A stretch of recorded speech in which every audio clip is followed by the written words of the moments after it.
Kur s'kom punu dikun tjetër. Kur kom hy me studiu gazetarin, edhe ja kom nis me u marr me hulumtime, e kom pa që nuk po du më kon moderatore, po kom qaf me kon gazetare e terrenit.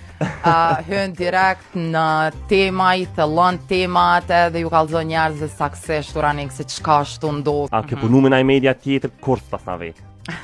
Kur s'kom punu dikun tjetër. Do më thonë direkt kallzo? Pak puna jam e parë, u konë e kallzo e para, do më thonë kur gjë tjetër nuk kom punu. Unë e di që nëse nuk isha bo gazetare e sigurisë, isha marrë diçka me siguri, gjithsesi, isha marrë diçka me siguri, diçka me institucione të sigurisë.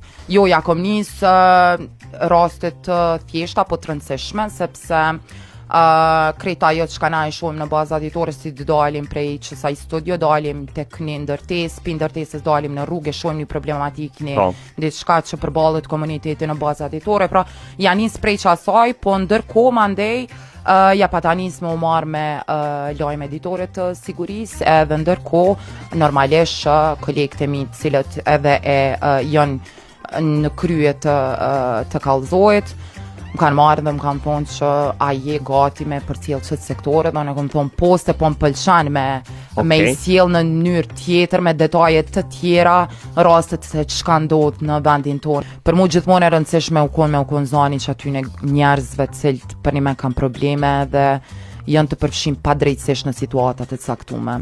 Po besoj që ke marrë kërcënime prej dikujt, a je tut në herë? Na me gazetarin të cilën na e bojmë në kallzo.com, është e pamundur mos me marrë kërcënime. Po nëse e bojmë krahasimin me mediat e tjera, na kemi mas pakti ndoshta.